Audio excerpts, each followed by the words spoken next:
ये बात बच्चों मैं बहुत साल से आपको समझा रहा हूँ, 2 साल लगभग 2.5 साल से मैं आपको वीडियो में बताता हूँ कि कुछ ऐसी बातें हैं जो कॉलेज को बेस्ट बनाती हैं। कुछ ऐसी चीज़ें आप जिस कॉलेज के अंदर ये सारी चीज़ें होंगी, आपको क्या लगता है इन सारी चीज़ों में अगर वो आगे है, अगर वो नंबर 1 है, तो क्या वहाँ के बच्चों को प्लेसमेंट नहीं मिलेगा? बिल्कुल मिलेगा। और जिन कॉलेजेस की मैं बात करने वाला हूँ आप देख लीजिए उनमें।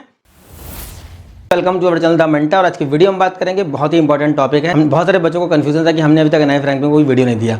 रैंकिंग को लेकर के बड़े सारे मिथ हैं, बड़े सारे कंफ्यूजन बच्चों के दिमाग में रहते हैं। यूएस न्यूज़ हर साल एक रैंकिंग निकालता है, 9th रैंकिंग इन्होंने इस बार निकाली है। लगभग 95 कंट्रीज़ की लगभग 2000 से ऊपर कॉलेजेस पर सर्वे किया गया है और उनकी एक रैंकिंग बनाई गई है। यूनिवर्सिटीज़ की रैंकिंग अलग बनाई गई है, डिफरेंट फील्ड्स की इन्होंने रैंकिंग बनाई है। तो इंजीनियरिंग की रैंकिंग हम लोग बात करेंगे। यूनिवर्सिटीज़ की क्या रैंकिंग है इंडिया के अंदर, नंबर 1 पे कौन सा कॉलेज है, उसका नाम जान करके आप हैरान हो जाएंगे। बहुत सारे बच्चों ने नाम नहीं सुने होंगे। Tata institute of fundamental research का शायद आपने नाम ना सुना हो, इसको नंबर 1 पे रखा गया है। और भी बहुत सारे कॉलेज, मैं टॉप 50 कॉलेज की यहाँ पे बात करूंगा जिनको रैंकिंग दी गई डिफरेंट। और कुछ कॉलेजेस को एक मतलब 2 कॉलेज को एक ही रैंकिंग दी गई, मतलब टाई रैंकिंग उनको दी गई है। इंजीनियरिंग की रैंकिंग इन कॉलेज को एनआईआरएफ ने 12, 13, 14, 15, 20, 25 ऐसे रैंकिंग दी है। यहाँ पे अगर आप देखेंगे यूएस ग्लोबल रिसर्च रैंकिंग जो आपकी है, यहाँ पे अगर आप देखेंगे तो उनको 500, 600, 700, किसी को 900, किसी कॉलेज को 900 के ऊपर रैंकिंग दी गई है। तो इस रैंकिंग को देख करके हैरान होने वाली बात नहीं है। पहले मैं थोड़ा सा आपको बता दूं कि ये जो फर्स्ट नंबर पर जिस कॉलेज को रखा गया है, जिसको बोलते हैं Tata institute of fundamental research, NIFR इसको बोलते हैं। मुंबई के अंदर इसका कैंपस बना हुआ है। होमी जहांगीर भाभा का सबने नाम सुना होगा, होमी जहांगीर भाभा का सबने नाम सुना होगा। एटॉमिक एनर्जी की रिसर्च में, एटॉमिक एनर्जी के डेवलपमेंट में इनका बहुत बड़ा मतलब योगदान है। और इन्होंने जब 1944 में 1944 में जब इन्होंने एटॉमिक एनर्जी पे रिसर्च शुरू किया, इनको कुछ बेसिक नीड्स लगी, उनको कुछ ज़रूरतें लगी। इन्होंने दोराबजी टाटा, जो आपके सर दोराबजी टाटा हमारा जो ट्रस्ट है, टाटा ट्रस्ट को इन्होंने एक लेटर लिखा और उस लेटर में उन्होंने ये जिक्र किया, रिक्वेस्ट की कि भैया हमको एक ऐसे इंस्टीट्यूट की ज़रूरत है, एक ऐसे संस्थान की ज़रूरत है जहाँ पे डिफरेंट वेरियस फील्ड्स में हम रिसर्च कर सकें। और इस संस्थान ने, Tata institute of fundamental research ने वास्तव में बहुत सारे रिसर्च इंस्टीट्यूट दिए। इसके बाद बहुत सारी रिसर्च हुई, बायोलॉजी के ऊपर रिसर्च हुई, ऊटी रेडियो टेलीस्कोप की रिसर्च हुई। देश को पहला डिजिटल कंप्यूटर इन्होंने 1957 में देश को पहला डिजिटल कंप्यूटर इन्होंने दिया। 1957 में इंडिया का पहला डिजिटल कंप्यूटर यहीं डेवलप किया गया, यहीं बनाया गया। 1970 की अगर बात करें तो 1970 में ऊटी आपका जो है रेडियो टेलीस्कोप की स्थापना के साथ में रेडियो एस्ट्रोनॉमी पे रिसर्च शुरू की गई। तो ऐसे बहुत सारे जो आपके रिकॉर्ड है इस कॉलेज के नाम है, नहीं जानते होंगे, बहुत सारे बच्चों ने नहीं सुना होगा। अगर सुना होगा तो आप मुझे कमेंट बॉक्स में बताइएगा कि Tata institute of fundamental research का किस किस ने बच्चे ने नाम सुना है। Tata institute of fundamental research का किस किस बच्चे ने पहले से नाम सुन रखा था। इसको यूनिवर्सिटी रैंकिंग में पहला स्थान दिया गया है, सेकेंड नंबर दिया गया है आपका IC बेंगलोर को। ठीक है, तो ये हम पहले बात करेंगे यूनिवर्सिटीज़ के ऊपर, लेकिन पहले बात कर ले कि ये हमारा पैरामीटर क्या है। बेस्ट ग्लोबल यूनिवर्सिटी की जो रैंकिंग है, जिसको पैरामीटर मान करके बच्चे एडमिशन लेते हैं, प्लेसमेंट पैकेज, उसकी कहीं जिक्र ही नहीं किया गया, उसका कहीं बात ही नहीं की गई है। इंडिया के बहुत सारे ऐसे कॉलेज हैं जिनकी रैंकिंग को देकर के, प्लेसमेंट को देकर के बच्चे पागल रहते हैं, बिल्कुल क्रेजी रहते हैं और वहां पे जाकर के एडमिशन इसलिए लेते हैं क्योंकि वहां पे उनको प्लेसमेंट मिल रहा है। लेकिन यहाँ पे जो बातें की गई हैं, यूएस न्यूज़ जो वर्ल्ड रिपोर्ट आपकी आई है, इसमें जो ग्लोबल यूनिवर्सिटी रैंकिंग दी गई है, यहाँ पे जिन पैरामीटर्स की बात की गई वो पैरामीटर आप देख लीजिए। सबसे पहला पैरामीटर, लगभग 13 पैरामीटर इन्होंने दिए हैं, मैंने यहाँ पे जो लिखे हुए हैं आप देख लीजिए इसको। ग्लोबल रिसर्च रेपुटेशन को 12.5 इन्होंने वेटेज दिया है परसेंटेज में।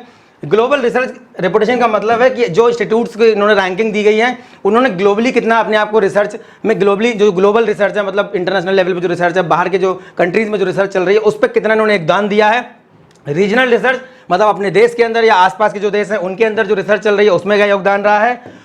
बुक्स में इनके जो प्रोफेसर हैं, इनके जो आपके रिसर्चर हैं, उन्होंने कितनी बुक्स लिखी हैं, उन बुक्स का क्या पब्लिकेशंस हुआ है, मार्केट में कितना योगदान, उन एजुकेशन फील्ड में कितना योगदान उन बुक्स का रहा है। 2.5% इसको वेटेज दिया गया है। कॉन्फ्रेंसेस को 2.5% वेटेज दिया गया है। टोटल साइटेशंस को आपको वेटेज, साइटेशन का मतलब होता है ये आपका प्रशंसा पत्र एक होता है जो आपको मिलता है कॉलेजेस को। टोटल परसेंटेज ऑफ पब्लिकेशन मतलब कितने पब्लिकेशंस आपके चल रहे हैं, उसको 10% दिया गया है। इंटरनेशनल कोलैबोरेशन मतलब होता है कितनी सारे आपके यूनिवर्सिटीज, बाहरी जो आपके संस्थान है, रिसर्च के इंस्टीट्यूट है या फिर जो और इंस्टीट्यूट है, उनके साथ आपके कोलैबोरेशंस कैसे हैं। उसके बाद number of highly cited paper that are among the top 1% most cited in their respective field, मतलब बहुत सारी ऐसी चीजें हैं। उसके बाद percentage of total publication that are the among the top 1% most highly cited paper 5%, इसको 10%, इसको 5% यहाँ पे वेटेज दिया गया है। तो आप देख लीजिए कितने सारे पैरामीटर्स यहाँ पे लिखे हुए हैं, लेकिन इसमें प्लेसमेंट की कहीं बात नहीं की गई है। तो ये बात बच्चों मैं बहुत साल से आपको समझा रहा हूँ, 2 साल लगभग 2.5 साल से मैं आपको वीडियो में बताता हूँ कि कुछ ऐसी बातें हैं जो कॉलेज को बेस्ट बनाती हैं। कुछ ऐसी चीजें, आप जिस कॉलेज के अंदर ये सारी चीजें होंगी, आपको क्या लगता है इन सारी चीज़ों में अगर वो आगे है, अगर वो नंबर 1 है, तो क्या वहाँ के बच्चों को प्लेसमेंट नहीं मिलेगा? बिल्कुल मिलेगा। और जिन कॉलेजेस की मैं बात करने वाला हूँ आप देख लीजिए उनमें। नंबर 1 पे हमारा कॉलेज है Tata institute of fundamental research, मैंने अभी बात की थी, TIRF इसको बोलते हैं। 45 में इसको स्टेब्लिश किया गया। IISc बेंगलोर में क्लासेस चली और जिन लोगों ने स्टेब्लिश किया था वो अपने आप में बहुत ही लीजेंड लोग रहे हैं हमेशा। और फिलहाल ये गवर्नमेंट बॉडी मतलब एक ऑटोनोमस डीम्ड यूनिवर्सिटी है। फिलहाल 2002 में इसको डीम्ड यूनिवर्सिटी का ऑफिशियली इसको डीम्ड यूनिवर्सिटी बना दिया गया था। सेकंड नंबर पे हमारा IISc बेंगलोर, थर्ड नंबर पे IIT Bombay, IIT Madras, fourth number IIT Delhi को और IIT यूनिवर्सिटी ऑफ दिल्ली को आपको देखो 5th पोजीशन दी गई दोनों को, मतलब ये टाई रैंकिंग है। आपका IIT Gandhinagar, Punjab university 7th position, IIT Kharagpur 9th position, 8th position, CMC Vellore आपका देखिए 9th पोजीशन, उसके बाद AMU, उसके बाद आपका 12th पोजीशन और दो कॉलेज को हमने 12th पोजीशन देखिए इन्होंने दी है। एम्स दिल्ली को 12th पोजीशन दिया। अब एम्स रिसर्च के मामले में बड़ा अच्छा माना जाता है, लेकिन उन्होंने 12th पोजीशन पर क्यों रखा है यही जानते होंगे, जो मैंने पैरामीटर्स आपको बताएं। पूरा आर्टिकल दिया हुआ है, आप जाकर के यूएस न्यूज़ वर्ल्ड रैंकिंग के उस पर आर्टिकल पे जाके देख सकते हो वेबसाइट पे। VIT वेल्लोर, देन उसके बाद IISc कोलकाता, जना का JMI, IIT हैदराबाद। तो ये सारे कॉलेज जो यहाँ पे दिए हुए हैं, यहाँ पे ये है हमारी यूनिवर्सिटी की रैंकिंग। इंडिया लेवल पर जितनी भी यूनिवर्सिटीज़ को रैंकिंग मिली हुई है, ये टॉप 50 बेस्ट ग्लोबल यूनिवर्सिटीज़ की रैंकिंग है according to US news ranking world ranking record. और ये यूनिवर्सिटीज़ का, इसके आगे हम इंजीनियरिंग की बात करेंगे। IIT Kanpur, IIT Roorkee, ICR Pune, Thapar university, Manipal. अब देखिए कितने प्राइवेट कॉलेज का यहाँ पे नाम देखने को मिलेगा। उसके बाद post graduate institute of medical education research Chandigarh, मतलब कि PGI Chandigarh, JNU Delhi, IIT Guwahati, IIT Indore, विश्व भारती पीठ यूनिवर्सिटी, जादवपुर यूनिवर्सिटी, SRM, उसके बाद IIT BHU, NIT Rourkela, ISI Kolkata, Homi Bhabha national institute आपका हो गया। उसके बाद उसके बाद अन्ना यूनिवर्सिटी चेन्नई हो गया आपका। देन उसके बाद जामिया हमदर्द भारतीय यूनिवर्सिटी को आपका 38 पोजीशन दी गई है और आपकी यूनिवर्सिटी ऑफ कोलकाता को भी 38 पोजीशन दी गई है। IIT भुवनेश्वर आपका 39 पोजीशन, उसके बाद आपका 41 पोजीशन। देन आपका NIT तिरची, देखिए NIT Trichy one of the most rapid NIT, जहाँ पे आपका इस बार लगभग 1100 या 1200 तक कंप्यूटर साइंस बंद हुई है। पिछले साल 793 नंबर पर कंप्यूटर साइंस बंद हो गई थी। 24,000 25,000 के बाद ऑल इंडिया रैंक के बाद एडमिशन नहीं मिलता है। मटेरियल साइंस, प्रोडक्शन जैसी ब्रांचेज में प्लेसमेंट बहुत अच्छा रहता है, जिसको देख करके बच्चे एडमिशन लेते हैं। यहाँ पर की पहली पसंद रहने वाला NIT तिरची, यहाँ पे 41 पोजीशन पर रखा गया यूनिवर्सिटी वर्ल्ड यूनिवर्सिटी रैंकिंग में। उसके बाद आपका अमृता यूनिवर्सिटी 44 पोजीशन, DTO को भी 44 पोजीशन दी गई है। ISM धनबाद, देन पौंडीचेरी को 47 पोजीशन दी गई है। उसके बाद शास्त्रा यूनिवर्सिटी को 47 पोजीशन दी गई है। उसके बाद यूनिवर्सिटी ऑफ मद्रास, उसके बाद सावित्रीबाई फुले यूनिवर्सिटी पुणे, देन उसके बाद आपका NIPER national institute of pharma education research, ये इंडिया में 7 हैं, जो कि आपका GPAT के एग्जाम से आपको मिलते हैं। B फार्मा के बाद जितने भी ऐसे बच्चे हैं जो M फार्मा रिसर्च में जाना चाहते हैं, जनरल फार्मेसी एप्टीट्यूड टेस्ट को दे करके इसमें एडमिशन, जैसे गेट का एग्जाम होता है वैसे GPAT का एग्जाम होता है। बहुत फ्यूचर ब्राइट है, बहुत अच्छे इंस्टीट्यूट है, अच्छा खासा यहाँ पे एक फ्यूचर स्कोप रहता है। देन ICR भोपाल, उसके बाद अलगप्पा यूनिवर्सिटी। तो ये हमारी 15 यूनिवर्सिटीज़ की एक रैंकिंग, जो कि US वर्ल्ड रिकॉर्ड रैंकिंग के ने बनाई है इसको। और ये आपका ग्लोबल रिसर्च रैंकिंग, इसको आप देख सकते हैं कि कितना इसमें प्लेसमेंट की बात की गई है। अब हम देख लेते हैं हमारे इंजीनियरिंग के कॉलेज की क्या पोजीशन है। हमारी जो इंजीनियरिंग की रैंकिंग है उसको भी हम थोड़ा सा देख लें कि NRIF ने क्या रैंकिंग दी है और इन्होंने क्या रैंकिंग दी है। बहुत सारे बच्चे, बहुत सारे पेरेंट्स NRIF रैंकिंग को ब्लाइंडली फॉलो करते हैं, लेकिन ऐसा कुछ है नहीं NRIF रैंकिंग में, क्योंकि किस तरीके से वो बनाते हैं वहाँ पे प्लेसमेंट की भी बात की जाती है, किस तरीके से वो बनाते रहेंगे, किस तरीके से नहीं बनाते हैं। लेकिन बनाने के पैरामीटर्स में जो आपका प्लेसमेंट है उसको कहीं ना कहीं, मतलब कहीं नहीं, देखिए आप देख रहे होंगे कहीं भी प्लेसमेंट की बात नहीं की गई है। बार बार एक बात बोलता हूँ, ये अंदर के जो फैक्ट्स हैं, बहुत सारी बातें जो बच्चों को पता होनी चाहिए कि किस तरीके से कॉलेज को चूज़ करना है। जो पैरामीटर्स US न्यूज़ रैंकिंग ने बनाया है उसको आपको फॉलो करना है, उसको आपको देखना है। और इसको देख करके ऐसे बहुत सारी चीज़ें भी मैं आगे आने वाले समय में बताने वाला हूँ। उम्मीद करते हैं इस वीडियो को देखने के बाद चैनल को सब्सक्राइब कर लीजिए, वीडियो को लाइक करिए।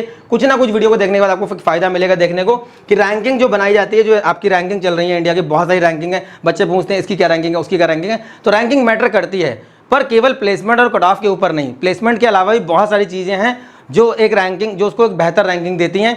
और यहाँ पे हम बात करेंगे IIT दिल्ली को 145 पोजीशन दी गई है। ये हमारी रैंकिंग है, best global ranking for engineering in India. India के अंदर जो इंजीनियरिंग के जो इंस्टीट्यूट्स हैं बहुत सारे कॉलेज में दिए हुए हैं। मैंने बताया जैसे 2000 कॉलेजेस पे सर्वे किया है, 95 कंट्रीज़ के लगभग 2000 कॉलेज पे सर्वे इन्होंने किया है। और उसमें जो यूनिवर्सिटी रैंकिंग है ये आप देखेंगे अगर, तो इसको 717 रैंकिंग दी गई है। IIT दिल्ली को 717 रैंकिंग दी गई है। और IIT सिरपुर को भी अगर आप देखेंगे, अगर यूनिवर्सिटी रैंकिंग की मैं बात कर रहा हूँ, यहाँ पे इंजीनियरिंग की बात चल रही है, मैं यूनिवर्सिटी की बात कर रहा हूँ, इसको भी लगभग 1900 के आसपास रैंकिंग साइज इसमें दी गई है। ये वर्ल्ड रैंकिंग है आपका, इंडिया के ये कॉलेज हैं, ये वर्ल्ड में इनको ये पोजीशन दी गई है, वर्ल्ड रैंकिंग में इनको ये पोजीशन दी गई है। IIT दिल्ली को 145, मतलब टॉप 100 में नहीं है। उसके बाद IIT Bombay 186, IIT Kharagpur 200, IIT Madras 242, Roorkee 242, मतलब टाई रैंकिंग है ये। उसके बाद VIT वेल्लोर 268, जो कि में अगर आप देखेंगे तो उसकी रैंकिंग 12 है। NIRF में इसकी रैंकिंग 12 है और यहाँ पे 268। IIT Kanpur 290, IISc Bangalore 305, Guwahati 402, Thapar university 414, ranking Thapar की रैंकिंग 28 है। NIRF में थापर की रैंकिंग 28 है और यहाँ पे देखिए क्या रैंकिंग दी गई है 414। उसके बाद अन्ना यूनिवर्सिटी 428, उसके बाद जादवपुर 487। NIT तिरुचिरापल्ली को आप देख लीजिए, मैंने फिर बता दिया आपको, पहले ही बताया था, one of the most reputed NIT, जिसमें 700, 800, 1000 तक क्लोजिंग हो जाती है कंप्यूटर साइंस की, और भी बहुत सारी ब्रांचेस हैं जो 20-25 हज़ार तक बंद हो जाती हैं। और टॉपर्स की पहली पसंद रहती है जेई मेंस के जितने भी टॉपर रहते हैं, एडवांस के नहीं, एडवांस वालों को पसंद बॉम्बे रहता है। जेई मेंस के जितने भी टॉपर रहते हैं उनकी पसंद रहता है कि हमको NIT तिरछी मिल जाए, हर मामले में बेटर है। पर ये रैंकिंग जो इनको दी गई है वो कितनी दी गई है, 507। ये यूएस न्यूज़ की ग्लोबल वर्ल्ड रैंकिंग है इंजीनियरिंग के लिए। उसके बाद बिट्स प्लानिंग को 544 रैंकिंग यहाँ पे दी गई है। पैरामीटर्स क्या क्या है मैंने पहले आपको बता दिए। SRM 557 NIF रैंकिंग इसको कितनी दी गई है, NIF रैंकिंग इसको 24 दी गई है, ठीक है। IIT BHU में 583, NIT राउरकेला को 558, उसके बाद अलीगढ़ को 599, ISM Dhanbad 656, IIT Hyderabad 659, IIT Indore 674, Jamia Millia Islamia को 681, शास्त्रा यूनिवर्सिटी को 692, NIT वारंगल को 705, उसके बाद NIT सिलचर को 711, प्रोफेशनल को रैंकिंग यहाँ पे 738 दी गई है। NIT सूरतकल को 785, पंजाब यूनिवर्सिटी को 800, बनारस हिंदू यूनिवर्सिटी को 814, उसके बाद भारतीय यूनिवर्सिटी को 819। ये इंजीनियरिंग की रैंकिंग की मैं बात कर रहा हूँ। पीटम यूनिवर्सिटी जिसका एग्जाम AEEE के नाम से होता है, इसको 19 रैंकिंग दी गई है। जो रैंकिंग दी गई है अमृता यूनिवर्सिटी को वो 19 रैंकिंग दी गई है इसको, NIRF में इसको रैंकिंग दी गई है 19। और यहाँ पे जो रैंकिंग है वो आप देख लीजिए 825, NIT सूरत को 856, NIT भोपाल NIT जयपुर को 861, NIT जयपुर को 861, IIT रोपड़ को 879, NIT भोपाल को 881, उसके बाद यूनिवर्सिटी ऑफ दिल्ली को 917, यूनिवर्सिटी ऑफ कोलकाता को 945, IIT पटना को 959, उसके बाद NIT सूरत को आप देख लीजिए यहाँ पे नागपुर को 973, DTO को जो रैंकिंग दी गई है वो 985 दी गई है, और कलिंगा में लास्ट को जो यूनिवर्सिटी जो रैंकिंग दी गई है कलिंगा को वो 957 दी गई है। 957 रैंकिंग कलिंगा में यहाँ पे दी गई, लेकिन इसकी जो रैंकिंग है वो 42 है। NIRF में देखेंगे तो उसकी 42 रैंकिंग है और यहाँ पे 957 रैंकिंग दी गई है। इस रैंकिंग को बताने का मोटिव इतना था कि ब्लाइंडली फॉलो करने की जरूरत नहीं है। कुछ ऐसे पैरामीटर्स हैं जो यूएस न्यूज़ रैंकिंग ने बनाए हैं, और अगर आर्टिकल पूरा पढ़ना होगा मैं लिंक में डिस्क्रिप्शन दे दूंगा, आप इसको पढ़ सकते हैं, देख सकते हैं। बहुत सारे रिकॉर्ड्स हैं, फैकल्टी का भी बहुत सारी चीज़ें उसमें देखी गई हैं, बहुत सारे उसमें जो रिसर्च हुए हैं उनके देखा गया है। उसके बाद स्टाफ के भी रिव्यूज़ वगैरह आपको देखने को मिल जाएंगे। जो टोटल इनरोलमेंट हो रहे हैं कॉलेज के अंदर, जो एडमिशन हो रहे हैं, उन पर भी फोकस किया गया, सबका थोड़ा थोड़ा परसेंटेज लिया गया, लेकिन प्लेसमेंट की बात कहीं नहीं की गई है, ना तो इंजीनियरिंग रैंकिंग में और ना ही वर्ल्ड यूनिवर्सिटी रैंकिंग में। जो ग्लोबल यूनिवर्सिटी वर्ल्ड रैंकिंग आपकी है, यूएस न्यूज़ ने जो रैंकिंग आपकी निकाली है, 9th रैंकिंग उन्होंने ये निकाली है। पिछले 40 सालों से ये डिफरेंट फील्ड में आपकी रैंकिंग दे रहे हैं, उनकी रैंकिंग काफ़ी अच्छी मानी जाती है, क्योंकि बहुत सारा रिसर्च करने के बाद ही रैंकिंग को ये बनाया जाता है। तो इस वीडियो के माध्यम से रैंकिंग को बताना जाना चाहता था, थोड़ा सा एक नए कॉलेज के बारे में भी आपने जाना। इस तरीके से द मेंटर चैनल पे लगातार मैं आपको हर नई अपडेट इंजीनियरिंग काउंसलिंग के रिगार्डिंग, इंजीनियरिंग कॉलेज रिव्यूज़ के रिगार्डिंग, या जो भी इंजीनियरिंग फील्ड में जो भी नई चीज़ें जुड़ रही हैं, नई चीज़ें आ रही हैं, उनसे मैं लगातार आपको अपडेट करता रहूँगा। नेक्स्ट वीडियो में मिलेंगे अच्छे टॉपिक के साथ। काउंसलिंग अभी बाकी है, परेशान ना होइए, जो थोड़े बहुत स्पॉट राउंड बचे हुए हैं उनमें लगे रहिए, काउंसलिंग करते रहिए, सबको कॉलेज मिल जाएगा। Best of luck, all the best. Next video में मिलेंगे अच्छे टॉपिक के साथ। Thank you very much.